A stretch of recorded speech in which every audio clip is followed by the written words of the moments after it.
Good morning, children. Children, today I am going to move ahead with the capitalist economy, which we had started in our previous class. And I think we were left with two features. That is the price mechanism, which I was explaining that day, and I had asked you to go through it. I'll be explaining this again since it is a very important concept. And the second one, that is the competition. Now, if you look at the features that we have earlier discussed, capitalist economy means an economy wherein people hold property privately. Okay, so it is privately owned. Second feature we discussed was that the main motive of a capitalist economy is profit earning. Okay, then coming on to this feature of price mechanism. Now, children, here if you see, price is the factor which decides in a capitalist economy. Price is the factor which decides the decisions, or which decides all the important decisions of the producers as well as the consumers. For example, if a producer wants to produce something, okay, he will find out such a kind of an alternative wherein the price which he has to pay is lesser, because if the price he has to pay is less, then he will be able to earn more and more profit. At the same time, from the viewpoint of a consumer needs maximum satisfaction. Now, maximum satisfaction a consumer wants, and at the same time he wants to pay lesser price. Okay, so satisfaction required by consumer is maximum, and at the same time he should pay lesser price. That's price mechanism. So under a capitalist economy, all the economic decisions, now that's a key word. So you will say that all the economic decisions are based on what? Based on price.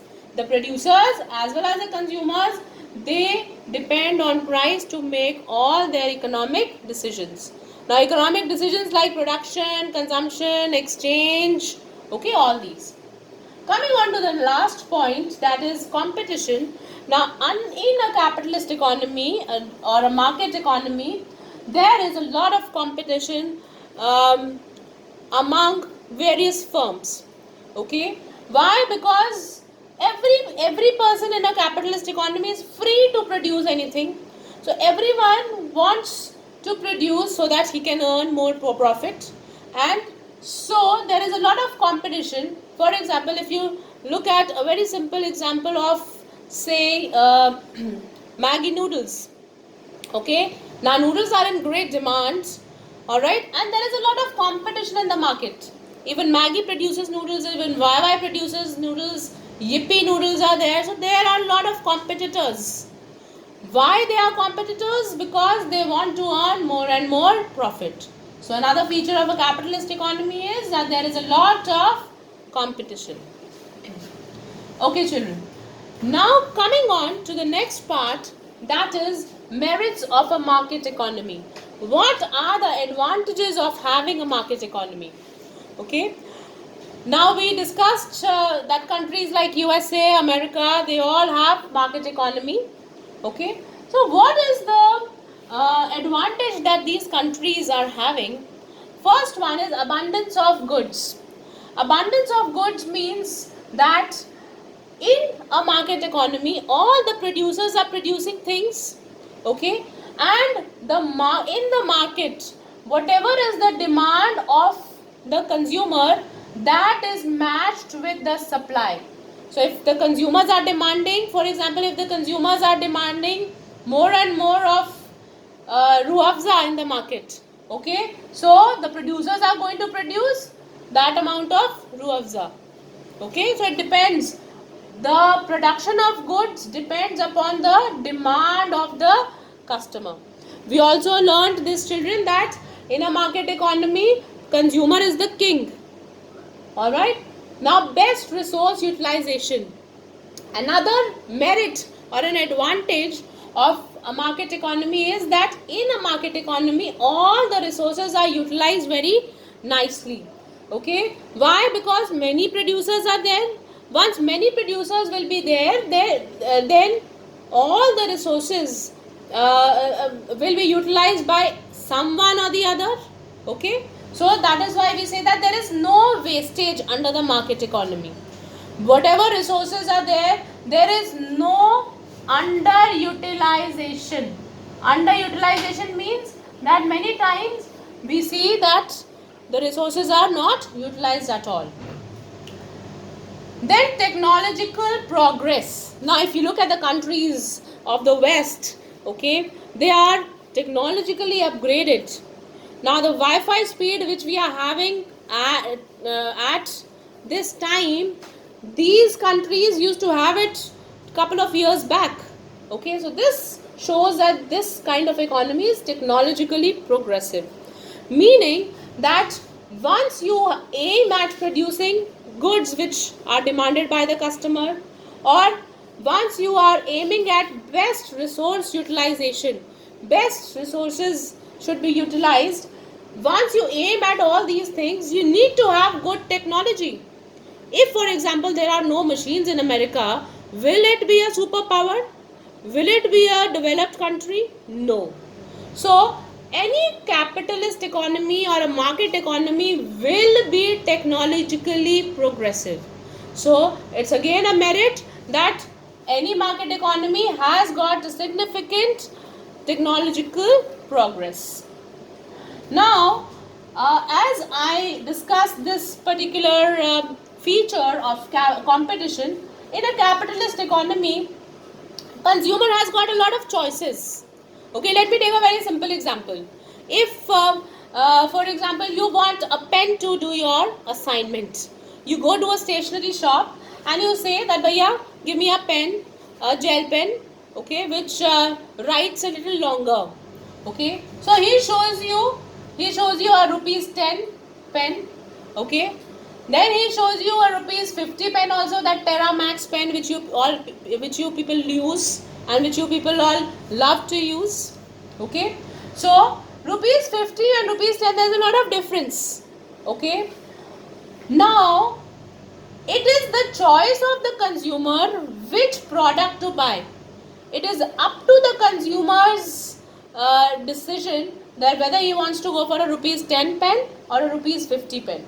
Okay, obviously there is a difference in the quality. Obviously there would be a difference of something which, because of which, the pen is being high priced. So another merit of market economy is that we get cheap and best goods. Why? Because there is a lot of competition in the market. If you don't want one good, there is another good which can cater to your demand. If you say, no, bhaiya, this is 50 rupees, is very costly. So he says, okay, let me show you rupees 15 wala pen. So there are a lot of options. Okay, so there is a lot of competition in the market. So a consumer gets cheap and best goods. I hope this is clear. Now, incentive to hard work. Incentive, children, let me explain the meaning of this word. Incentive means giving somebody some kind of, you can say, some kind of a privilege or some kind of greed so that he works hard. For example, I'm sure that you all are mobile buffs and you would be playing on mobile, especially the boys. Okay, so your mother says, okay, finish your work first and then I will give you the mobile. So that finishing of the work is a task which you have to do. And what is the incentive? What are you getting out of it? What is that greedy thing that your mother is luring you with? Okay, that is the giving of mobile. So that giving of mobile in order to get some work done is an incentive. So children work hard because they have incentive of getting the phone. Similarly, in the market economy, incentive to work hard, the firms which are producing the goods, they have an incentive to work hard. Okay, what incentive they have? The incentive of earning high profits. Because the basic aim of market economy is to earn more and more profit. So earning high profit is an incentive for the hard work. Okay. Then in a market economy, when we were discussing the features, we also discussed that the firms are free to enter and exit the market. Meaning that if a producer thinks that he wants to produce some toys and sell it in the market, it's his decision. But at the same time, after a few months, if he decides that no, he's not going to produce any more toys, so it's his decision. He can shut his business. So there is economic freedom. There is no foundation on any decision of a producer. Now children, mind you, I told you one thing, that here also there are restrictions, that if a particular economic decision is taken, it should be in the interest of the country. Like if you are producing goods, it should not be war goods. It should not be disturbing the peace of a country, or it should not be related to drugs or something illegal. The last advantage of or the merits of market economy is that it increases the production in the country, and it also increases the standard of living. Now, by standard of living, children, I mean that kind of life, per capita income. Per capita income means income in the hands of every person. It increases. How it increases? Because the number of goods produced in a country increase. When the production in a country increase, the country is going to get developed, and the people living there also will be having high standards of living, higher income, higher savings, lesser risk. Okay. Now, in today's date, why is America being able to absorb the shock of coronavirus unlike India? Why? Because America had a good standard of living. They had good income. They had good savings. That is why they are able to absorb the losses which were there because of the lockdown. Okay, children? So in the next video, I am going to tell about the demerits. Thank you.